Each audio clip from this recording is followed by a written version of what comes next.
નમસ્કાર દર્શક મિત્રો, ફોકલ પોઈન્ટમાં અજય મોટમાં ફરી એકવાર આપ સૌનું સ્વાગત છે.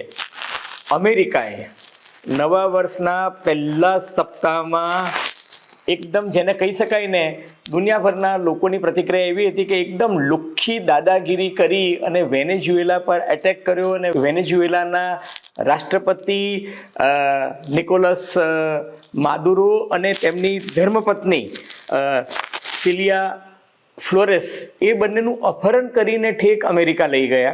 નંબર 1.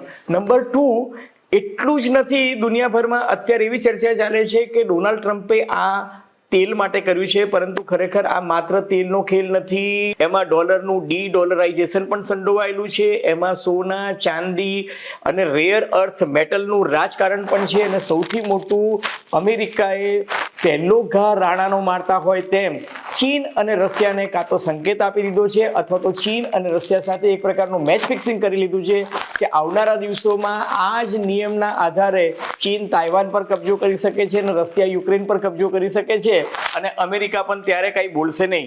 કહે છે ને, આ મહાસત્તાઓની શું મોટી રમત છે એ સમજાતું નથી, પરંતુ આપણે ત્યાં કહેવત છે કે સમરથ કો નહીં દોષ ગુસાઈ. એટલે આ એના જેવી વાત છે કે દુનિયા ઝુકતી હૈ, ઝુકાને વાલા ચાહીએ. અધરવાઇઝ ડોનાલ્ડ ટ્રમ્પે અમેરિકાના ઇતિહાસમાં નહીં, સમગ્ર માનવજાતના ઇતિહાસમાં જ્યારથી સભ્ય સમાજ અને આ ગવર્નન્સના નીતિ નિયમો આવ્યા ત્યારે યુનાઇટેડ નેશન્સના તમામ નીતિ નિયમો પ્રોટોકોલને પડતા મૂકી નેવે ચડાવી બીજા વિશ્વયુદ્ધ બાદ કદાચ આ સૌથી ખતરનાક અને ખરાબ ઓપરેશન કરીને કોઈ એક રાષ્ટ્રના પ્રમુખને તમે કઈ રીતે લઈ જઈ શકો? આ તો એવી વાત થઈ કે ભારત અને પાકિસ્તાન વચ્ચે સંઘર્ષ કે ઘર્ષણ ચાલ્યા કરતા હોય, પરંતુ ભારતનું લશ્કર જે છે એ પાકિસ્તાની વડાપ્રધાન શાહબાઝ શરીફને ઉઠાવી લાવે અથવા તો એમના ફિલ્ડ માર્શલ મુનીરને ઉઠાવી લાવે. આવું સામાન્ય રીતે કોઈ સંજોગોમાં થતું નથી. અને નવાઈની વાત એ છે કે ઈરાન, ક્યુબા, ચીન, north Korea, Columbia, Mexico, Latin America, Atlantic countries જે છે એ કાગા રોડ કરી રહ્યા છે. ચીન અને રશિયાએ વિરોધ નોંધાવ્યો છે, પણ એને બાદ કરતા અમેરિકા સામે ખોખારો ખાઈને યુકે કે યુરોપિયન યુનિયન કાંઈ બોલતું નથી. સંયુક્ત રાષ્ટ્ર સંઘ છે એ પણ ખૈબા જેવી વાતો કરીને એવું કહે છે કે અમે મોનિટરિંગ કરીએ છીએ. અલબત્ત એ લોકો એવું કહે છે કે ભાઈ માદુરો જે હતો એ પણ કંઈ વખાણવા લાયક નહોતો, એના તંત્રમાં પારદર્શકતા નહોતી, એ ચૂંટણી ગેરવ્યાજબી રીતે જીત્યો. તો આ બધી વાતો જે છે એ એની ચર્ચા આજે આપણે કરીશું ફોકલ પોઈન્ટ બાય અજય ઉમટમાં. પરંતુ ડોનાલ્ડ ટ્રમ્પે નિકોલસ માદુરો સાથે જે જૂની દુશ્મનાવટ હતી, અને આ દુશ્મનાવટ કંઈ આજની નહોતી, છેલ્લા 8 વર્ષથી બંને વચ્ચે બાપે માર્યું વેર હોય એવી સ્થિતિ હતી. પરંતુ એ સંજોગોમાં એની ધરપકડ કરીને પ્રેસ કોન્ફરન્સમાં એવું કહેવું કે માદક દ્રવ્યોની તસ્કરી માટે અમે એની ધરપકડ કરી છે, કોકેનની અને ફેન્ટેલિનની બહુ મોટી હેરાફેરી કરતા હતા, ડ્રગ કાર્ટેલ સાથે એના સંબંધો હતા, અમેરિકા વિરુદ્ધ શસ્ત્રોની મુહિમ ચલાવતા હતા. આ વાત કોઈને બહુ સહેલાઈથી હજમ થતી નથી. અને એટલે જ તમે ઇતિહાસની કડી જુઓ તો ક્યાંક તમને લિબિયાના કર્નલ ગદ્દાફીની જે રીતના અમેરિકાએ ગેમ કરી નાખી અથવા તો ઈરાકમાં સદ્દામ હુસેન જેવી ગેમ થઈ, એ જોતાં એવું લાગે છે કે અમેરિકાની ઓઇલ લોબી જે છે એ ફરી સક્રિય થઈ છે અને ઇલોન મસ્કવાળી લોબી જે છે એના હાથ હેઠા પડ્યા છે. આ તમામ મુદ્દાની ચર્ચા આજે આપણે કરીશું ફોકલ પોઈન્ટ બાય અજય ઉમટમાં. પરંતુ એ પહેલાં મારી આપ સૌને વિનંતી છે કે આ વિડીયો કદાચ સહેજ લાંબો લાગે તો એને ધ્યાનથી સાંભળજો. તમને ગમે તો એને લાઇક કરજો, શેર કરજો, સબસ્ક્રાઇબ કરજો અને પેલું બેલ આઇકોનનું બટન દબાવવાનું ભૂલતા નહીં, જેથી તમને અમારા નવા વિડીયોઝના નોટિફિકેશન્સ મળતા રહે. તો મિત્રો, ધન્યવાદ.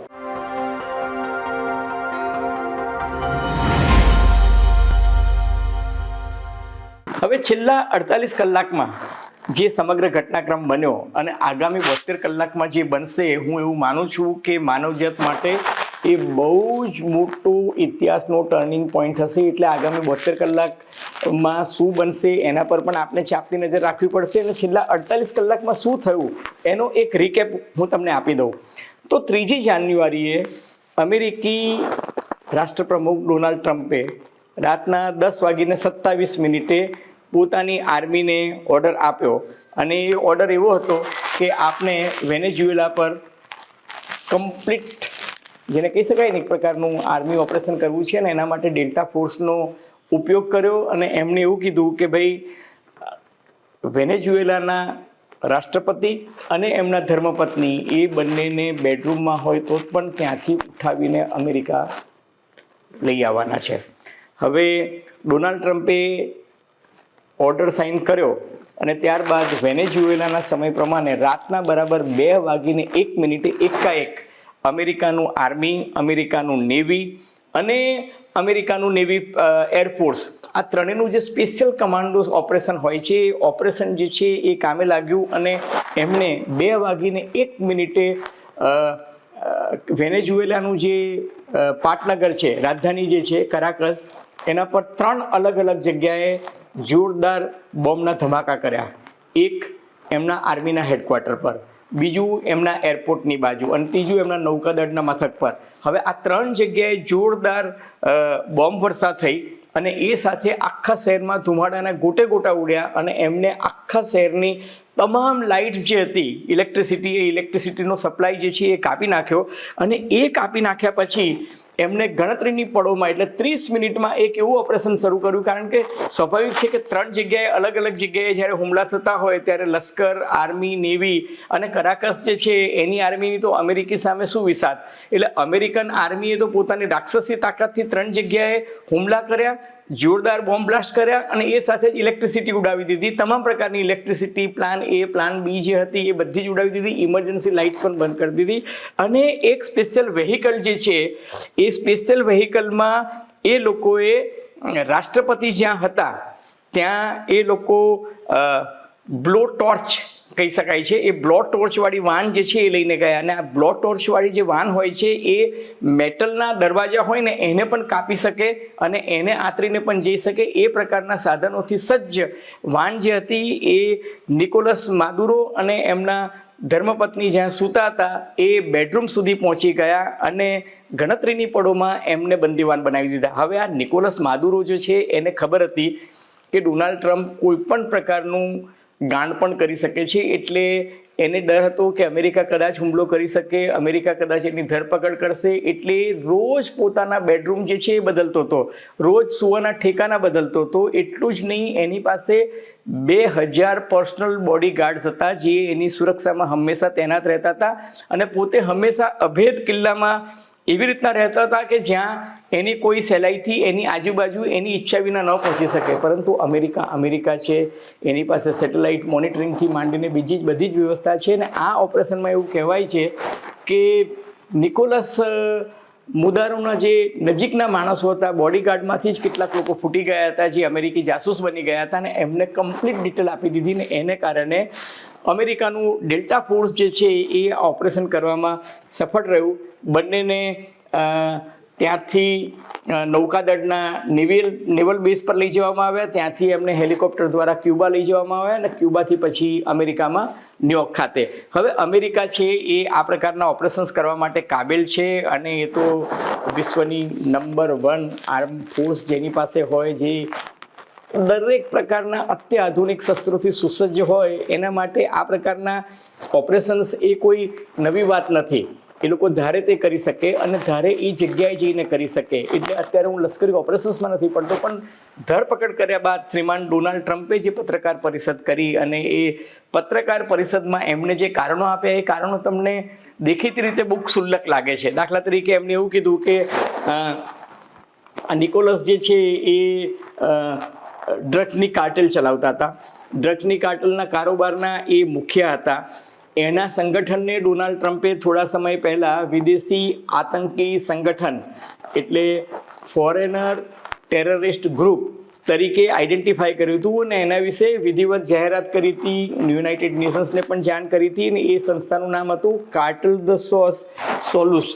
એ સંસ્થાને એ લોકોએ ટેરરિસ્ટ ઓર્ગેનાઇઝેશન તરીકે જાહેર કરી હતી અને એ સંસ્થાના વડા તરીકે એને નામ આપ્યું હતું કે આ નિકોલસ મુદારો જે છે એ આ સંસ્થાનો હેડ છે, જે વેનેઝુએલાનો રાષ્ટ્રપતિ પણ છે. કારણ કે ડોનાલ્ડ ટ્રમ્પ તો એને રાષ્ટ્રપતિ તરીકે શરૂઆતથી સ્વીકારતા જ નહોતા. 2019માં જ્યારે નિકોલસ ચૂંટાયો ત્યારે પણ ડોનાલ્ડ ટ્રમ્પે એને રાષ્ટ્રપતિ તરીકે સ્વીકૃતિ નથી આપી, બલકે એના વિપક્ષી નેતા હતા એને રાષ્ટ્રપતિ તરીકે સ્વીકૃતિ આપી હતી અને એવું કહ્યું હતું કે નિકોલસ જે છે એ ચૂંટણીમાં ગેરરીતિ કરીને ચૂંટાયો છે. અને અલબત્ત એ વાત સાચી પણ છે, કારણ કે નિકોલસે પોતાના તમામ રાજકીય હરીફોની લિટરલી ખસી કરી નાખી હતી. એ લોકોને બધાને જેલ ભેગા કરી નાખ્યા હતા. એ લોકોને ચૂંટણી લડવા નહોતી દીધી અને ચૂંટણી પંચને લિટરલી હાઈજેક કરીને નિકોલસ મુદારો જે છે એ ચૂંટણી જીતતો હતો. 2019માં પણ એ રીતના ચૂંટણી જીત્યો હતો અને 2024માં પણ એ જ રીતે ચૂંટણી જીત્યો હતો. અને એની સામે આ પ્રકારના આક્ષેપો અવારનવાર થતા હતા કે એ એક પ્રકારનો સરમુખત્યાર છે, જે કોઈ પણ પ્રકારની પારદર્શકતા રાખતો નથી,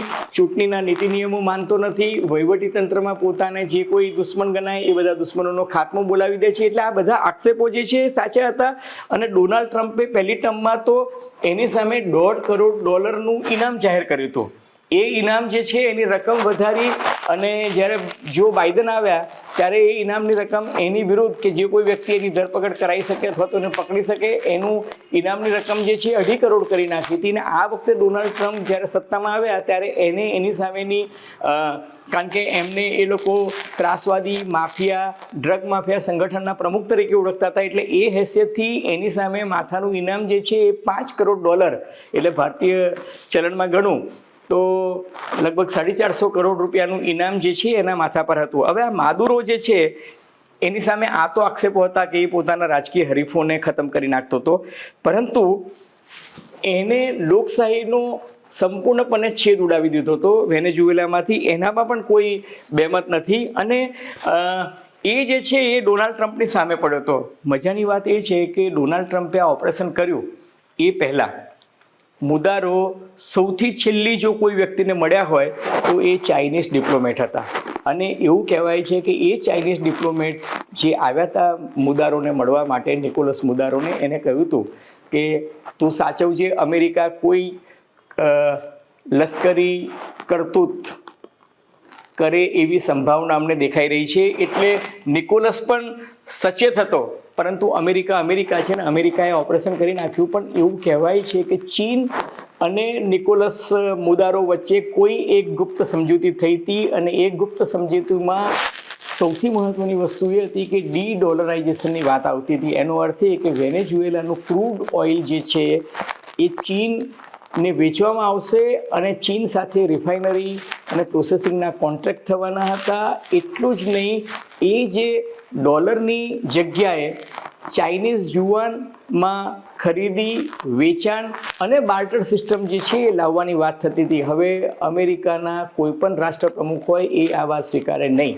તમને જો યાદ હોય તો સદ્દામ હુસૈને અમેરિકાના ડોલરને બદલે યુરોમાં પોતાનું ક્રૂડ ઓઇલ વેચવાની જાહેરાત કરી અને સદ્દામ હુસૈનની ગેમ થઈ ગઈ. એ વખતે તમને જો યાદ હોય તો ઇતિહાસના વિદ્યાર્થીઓ કે અર્થશાસ્ત્રના અનુભવીઓને ખબર હશે તો યુરોની કિંમત વધી ગઈ હતી અને ડોલરનું ડિવેલ્યુએશન થયું હતું એક પ્રકારે. એટલે અમેરિકા બહુ જ ગિન્નાયું હતું અને સદ્દામ હુસૈન જે છે એનો વારો કાઢી નાખ્યો હતો. એ જ રીતના કર્નલ ગદ્દાફી કે જે લિબિયાના સરમુખત્યાર હતા, એને આફ્રિકા અને દક્ષિણ આફ્રિકાના દેશોને કહ્યું હતું કે હું તમને આફ્રિકન કરન્સીમાં જ મારું ક્રૂડ ઓઇલ વેચીશ અને ક્રૂડ ઓઇલની દરેક લે વેચ જે છે એ અમેરિકી ડોલરની જગ્યાએ આફ્રિકન કરન્સીમાં થવી જોઈએ. કારણ કે જેમ સદ્દામ હુસેન માનતા હતા તેમ કર્નલ ગદ્દાફી પણ એવું માનતા હતા કે ક્રૂડ ઓઇલ દુનિયામાં ગમે ત્યાં ખરીદાય, પણ જો સોદો ડોલરમાં થાય તો અલ્ટિમેટલી ફાયદો જે છે એ અમેરિકી ડોલરને ને અમેરિકી ઇકોનોમીને થાય છે. એની જગ્યાએ આપણે આપણી રીતના જ સ્થાનિક ચલણમાં જ ક્રૂડ ઓઇલનો વેપાર કરવો જોઈએ અને અમેરિકાને આ વેપારમાંથી બાદ કરવું જોઈએ. હવે કોઈ પણ અમેરિકી રાષ્ટ્રપ્રમુખ હોય કે કોઈ પણ સત્તા હોય એ આ વસ્તુ સ્વીકારે નહીં. અને ડોનાલ્ડ ટ્રમ્પ જે છે માય અમેરિકા ગ્રેટ અગેન બનાવવાની જે વાત કરી રહ્યા છે એની સ્કીમ ઓફ થિંગ્સમાં તો આ પોસિબલ જ નથી. અને બીજું કે ડોનાલ્ડ ટ્રમ્પ જે છે એને પત્રકાર પરિષદમાં જે કહ્યું એ પછી જે એને ચીમકીને ભભકી ઉચ્ચારી છે એમાં એને એવું કીધું છે કે જે હાલત મેં વેનેઝુએલાની કરી છે અને વેનેઝુએલાને તો એના પાપની સજા મળી છે, કારણ કે એ લોકો ડ્રગ્સ, માદક દ્રવ્યોની તસ્કરીને પ્રોત્સાહન આપતા હતા. અમેરિકા વિરુદ્ધ મશીન ગન અને ડિસ્ટ્રક્ટિવ ડેટોનેટર્સથી માંડીને બધા લશ્કરમાં અમેરિકાને હાનિ પહોંચાડે એવા રસાયણો જે છે એ બનાવવામાં મદદ કરતા હતા. એટલે એ આક્ષેપ તો એને કર્યો જ છે, પરંતુ સાથોસાથ એને એવું કીધું છે કે હવે ક્યુબા, કોલંબિયા મેક્સિકો આ જો પોતે નહીં સુધરે તો એમની હાલત પણ હું કફોડી કરવાનો છું. એનો અર્થ એ કે ડોનાલ્ડ ટ્રમ્પ જે છે એની હિટ લિસ્ટ હજુ લાંબી છે. હવે ક્યુબા માટે તો આજે એમને નિવેદન કર્યું છે કે ક્યુબા તો પોતાના પાપથી મરવાનું છે, કે એમાં તો વામપંથીઓ અથવા તો કોમ્યુનિસ્ટો જે છે એ લોકો માહોમાહે લડીને જ પોતાની જાતને ખતમ કરી નાખશે. કોલંબિયા માટે ડોનાલ્ડ ટ્રમ્પે એવું કીધું છે કે કોલંબિયા છે એમાં કદાચ અમારે લશ્કરી ઇન્ટરવેન્શન એટલે કે લશ્કરી હસ્તક્ષેપ અથવા તો દરમિયાનગીરી કરવી પડે તો અમેરિકા એ કરવા તૈયાર છે. અને વેનેઝુએલામાં અને કોલંબિયામાં અમેરિકી લશ્કર ઘૂસણખોરી કરે કે આક્રમણ કરે તો નવાઈ પામવા જેવું નથી. એ જ રીતે એને મેક્સિકોને એવું કીધું છે કે મેક્સિકોનું તો આખું તંત્ર જે છે એ ડ્રગ માફિયાઓ ચલાવી રહ્યા છે. એટલે આ 3 દેશો હવે એની હિટલિસ્ટમાં છે. હવે શા માટે એની હિટલિસ્ટમાં છે એ પણ એક સમજવા જેવી વાત છે. તમે ભૌગોલિક રીતે જુઓ તો આ તમામ પ્રદેશ જે છે એ દક્ષિણ અમેરિકા તરફ આવે છે. અને અમેરિકાના રાષ્ટ્રપ્રમુખ તરીકે બીજી વખત જ્યારે એમને શપથ લીધા અને જે પહેલી સ્પીચ હતી એમાં એને પહેલી સ્પીચમાં કહી દીધું હતું કે આવતીકાલથી ગલ્ફ ઓફ મેક્સિકો છે એ ગલ્ફ ઓફ અમેરિકા તરીકે ઓળખાશે. એટલે ડોનાલ્ડ ટ્રમ્પની દાનત જે છે એ મેક્સિકો પર, કોલંબિયા પર, ક્યુબા પર, આ બધા દેશો પર તો હતી જ, પણ શા માટે હતી એની વાત હવે હું તમને કરવા માંગુ છું.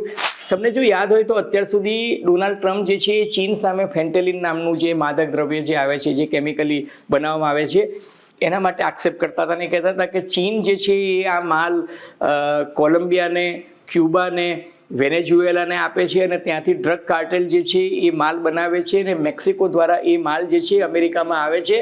અને એને કારણે અમેરિકાનું યુવાધન, અમેરિકાની જે યુવા પેઢી જે છે એ બરબાદ થઈ રહી છે. હવે ચીન સાથે ખબર નહીં શું સમાધાન થયું. હવે ચીન સામે ડોનાલ્ડ ટ્રમ્પે એ રાગ આલાપવાનું બંધ કર્યું છે અને છેલ્લા કેટલાક વખતથી એ વેનેઝુએલાને ટાર્ગેટ કરતા હતા. હવે વેનેઝુએલાને ટાર્ગેટ કરતા હતા તો એની પાછળનું સૌથી મહત્વનું કારણ અત્યારે દુનિયાભરના મીડિયામાં એવું આવી રહ્યું છે કે તેલ છે. તેલ ચોક્કસ એક મુખ્ય કારણ છે, પણ તેલ એકમાત્ર કારણ નથી. કારણ કે ડોનાલ્ડ ટ્રમ્પે આવીને પોતાની ઇકોનોમી જે છે એને ડ્રીલ બેબી ડ્રીલ વાળું જે એમને પહેલી સ્પીચમાં કહ્યું હતું એ ઓઇલ ઇકોનોમી તરફ વળી રહ્યા છે. એનો અર્થ એ કે ઓઇલ લોબી જે છે એ બહુ જ પાવરફુલ છે. અને ઓઇલ લોબી, અમેરિકામાં તો લોબિંગ ચાલતા જ હોય છે. ક્યારેક ઓઇલ લોબી ચાલતી હોય છે, ક્યારેક ગન લોબી ચાલતી હોય છે, ક્યારેક ફાર્મા લોબી ચાલતી હોય છે, ક્યારેક વોર લોબી ચાલતી હોય છે. ઇલોન મસ્ક જ્યાં સુધી ડોનાલ્ડ ટ્રમ્પ સાથે હતા ત્યારે EV એટલે ઇલેક્ટ્રોનિક વ્હીકલ જે છે એને પ્રમોટ કરવાની વાત કરતા હતા, બેટરી ઓપરેટેડ કારની વાત કરતા હતા. એનો અર્થ એ કે climate change, Paris climate change જે છે એની તરફેણ કરતા હતા. અને પર્યાવરણની સુરક્ષા કરવા માટે ક્રૂડ ઓઇલનો ઉપયોગ ટાળવા માટે પેટ્રોલ ડીઝલની જગ્યાએ ઇલેક્ટ્રિક વ્હીકલ, બેટરી ઓપરેટેડ વ્હીકલને પ્રમોટ કરવાની વાત કરતા હતા. હવે એના માટે જે તમારે મહત્વની વસ્તુ જોઈએ, ચિપ્સ જોઈએ, માઇક્રોચિપ્સ જોઈએ, જેની પર અત્યારે ચીનની મોનોપોલી અથવા તો ઇજારાશાહી છે. એની સામે ઓઇલ લોબીએ ડોનાલ્ડ ટ્રમ્પને એ જમાનામાં જ્યારે ચૂંટણી લડતા હતા ત્યારે 4500 કરોડ રૂપિયાનું ડોનેશન, કારણ કે અમેરિકામાં તો જે કોઈ ડોનેશન હોય એ ઓન રેકોર્ડ હોય છે, એ ડોનેશન ઓન રેકોર્ડ એવું બતાવે છે કે 4500 કરોડ રૂપિયા જે છે એ ડોનાલ્ડ ટ્રમ્પને આ લોબીએ ડોનેશન તરીકે આપ્યું હતું. અને એ લોકો ઈચ્છતા હતા કે ડોનાલ્ડ ટ્રમ્પ અમેરિકન ઇકોનોમીમાં મેન્યુફેક્ચરિંગ ફરીથી લાવે અને ડ્રિલિંગ કરે. આજની તારીખે અમેરિકામાં ડ્રિલિંગ જે છે એ ખાસું વધી ગયું છે. એના આંકડા પણ હું તમને આપીશ.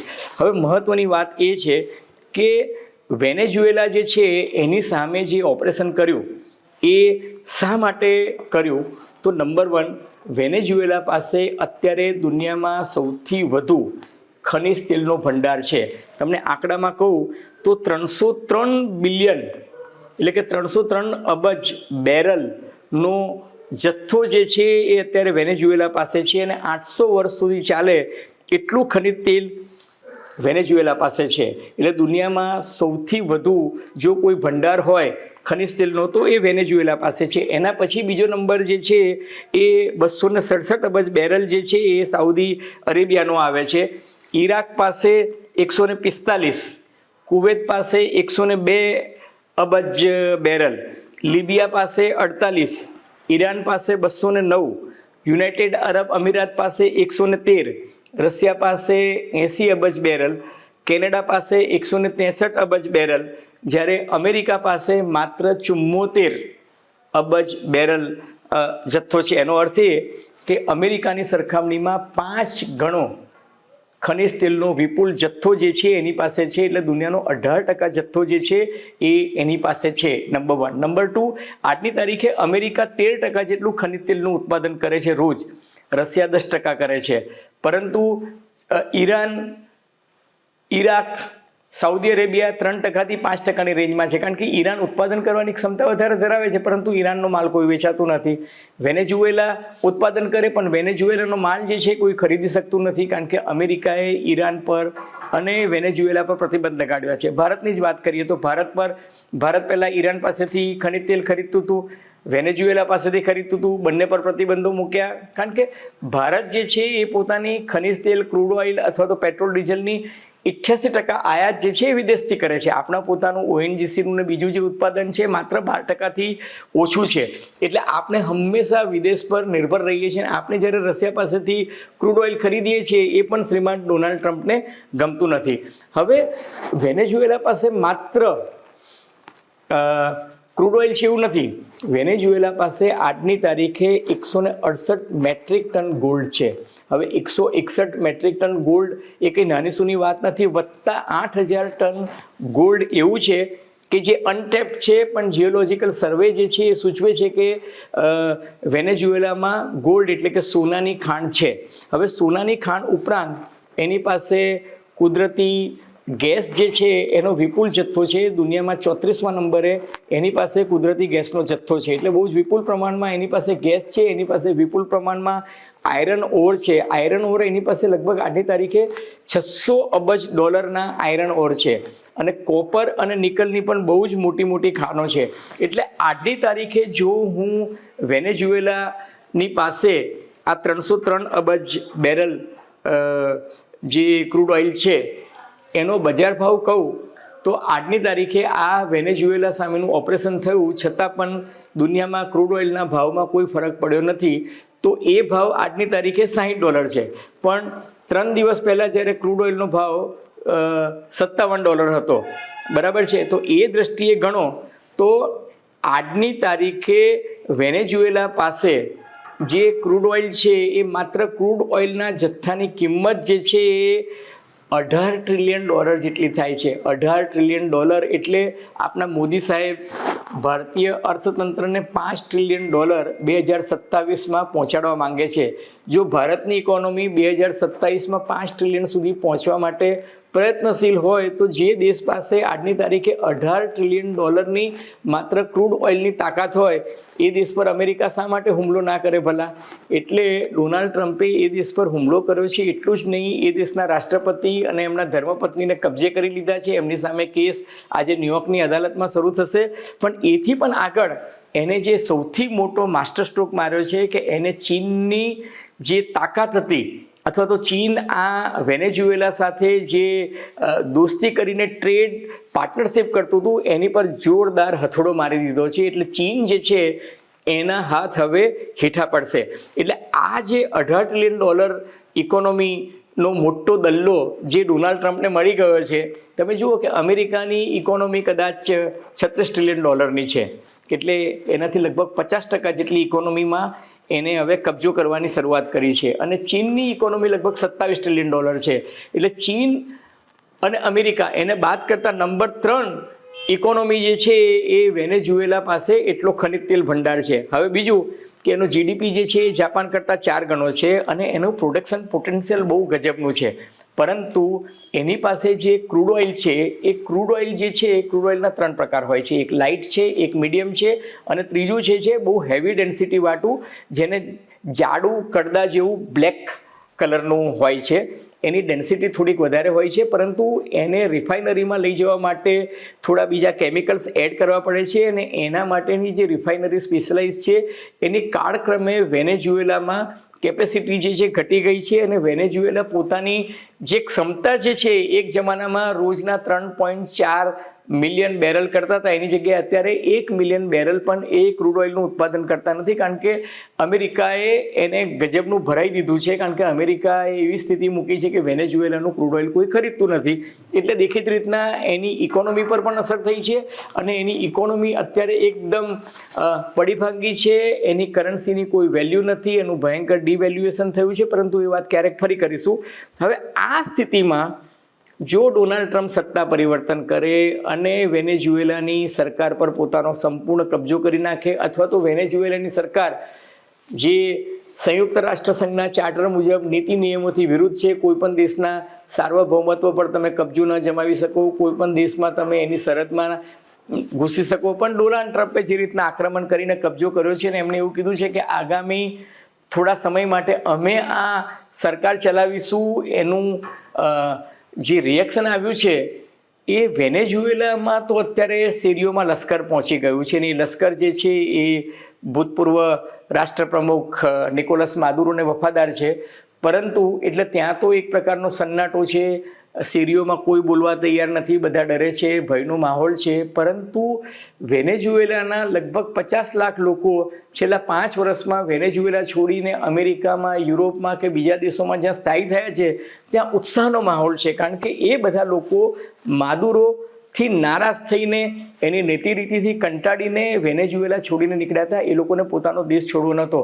ટૂંકમાં ડોનાલ્ડ ટ્રમ્પ એ સંકેત પણ આપી રહ્યા છે કે જે સત્તા પરિવર્તન કર્યું છે એનાથી સ્થાનિક લોકો ખુશ છે, અને એવા સિગ્નલ પણ મળી રહ્યા છે. સદ્દામ હુસેનને જ્યારે પતન થયું હતું ત્યારે લોકોએ સદ્દામ હુસેનની પ્રતિમાઓને પાડી નાખી હતી, કર્નલ ગદ્દાફીની પ્રતિમાઓને પણ તોડફોડ કરી હતી. એટલે વેનેઝુએલાની જે સામાન્ય પ્રજા છે એ નિકોલસ માદુરોથી નારાજ છે, એમાં તો કોઈ જ બહેમત નથી. પણ જે હવે નવી સરકારમાં જે નવા મહિલા રાષ્ટ્રપતિને ત્યાંની સુપ્રીમ કોર્ટે સંમતિ આપી છે ને એ જ્યારે શપથ લેવા જઈ રહ્યા છે ત્યારે એમણે બહુ જ મહત્વનું નિવેદન કરતાં કહ્યું છે કે અમે અમેરિકા સાથે પંગો લેવા માંગતા નથી. અમારી પ્રજા અને અમારો પ્રદેશ ઈચ્છે છે કે અમારા દેશમાં શાંતિ સ્થપાય. અમે અમેરિકા સાથે યુદ્ધ નથી ઈચ્છતા, અમે અમેરિકા સાથે સંવાદ ઈચ્છીએ છીએ. ટૂંકમાં ડોનાલ્ડ ટ્રમ્પે એને આજે સવારે જ નિવેદન કરીને કહ્યું હતું કે પેલી દેશી ભાષામાં કહે છે ને, સખણા રહેજો નહીં તો પછી જોવા જેવી થશે. તો આ મેડમ જે છે એ પહેલા જ દિવસે પહેલું જ વાક્ય એમને સીધું ડોનાલ્ડ ટ્રમ્પને સંબોધીને જ કહ્યું છે કે તમારી ગાય, અમે તમારી સાથે લડાઈ કરવા માંગતા નથી. એટલે શક્ય છે કે કઠપુતલી તરીકે ડોનાલ્ડ ટ્રમ્પ એમને ચાલવા પણ દે, અને ચાલવા પાછળનું એમનું સૌથી મોટી ગણતરી એ છે કે વેનેઝુએલાનો દલ્લો જે એમને દેખાય છે ત્યાં અમેરિકન ઓઇલ લોબીની જે કંપનીઝ છે એ જેમ ઈરાકમાં ઘૂસી ગઈ હતી, જેમ લિબિયામાં ઘૂસી ગઈ હતી, તેમ હવે ત્યાં જઈ અને ક્રૂડ ઓઇલનું ઉત્પાદન અમેરિકી કંપનીઓ કરશે. ત્યાં ખાણકામ જે છે એ અમેરિકન કંપની કરશે. ત્યાંથી જે રેર અર્થ મેટલ જે છે એ નીકળશે, ચાંદી નીકળશે, સોનું નીકળશે, જસત નીકળશે, કોપર નીકળશે. કારણ કે અમેરિકી લાલો લાભ વગર લૂંટે તેમ નથી. ટ્રમ્પની જે ધમકી છે કે હું ક્યુબા અને કોલંબિયા અને મેક્સિકોમાં પણ આવનારા દિવસોમાં ત્યાં પણ સત્તા પરિવર્તન થાય, તો it is not a bad word. એનો અર્થ એ કે હું સત્તા પરિવર્તન જરૂર પડે તો કરીશ. એટલે એને રશિયાને અને ચીનને ભપકી પણ મારી દીધી છે. અને જો મેક્સિકો પર વાત કરું તો મેક્સિકો પર હુમલો એટલા માટે કરે, અથવા તો મેક્સિકોમાં સત્તા પરિવર્તન એટલા માટે કરે કે દુનિયામાં એ ચીન પછી મેક્સિકો પાસે છે. બલકે ચીન કરતાં વધુ ચાંદીનો જથ્થો જે છે એ મેક્સિકોની ખાનોમાં છે, પરંતુ ત્યાં પ્રોસેસિંગ બધું ચીની કંપનીઓ કરે છે. હવે ડોનાલ્ડ ટ્રમ્પ એવું વિચારે કે મારા પડોશમાં, મારી દક્ષિણમાં રહેતો દેશ અને બધા આફ્રિકાના દેશો પર તો ચીને કંટ્રોલ કરી લીધો છે, પણ મારા પડોશમાં પણ મેક્સિકોમાં આવીને ચીનની કંપનીઓ ધંધો કરી જાય એ વાત મને મંજૂર નથી. એટલે એ મેક્સિકોમાંથી ચીનની કંપનીઓને હટાવવા માંગે છે.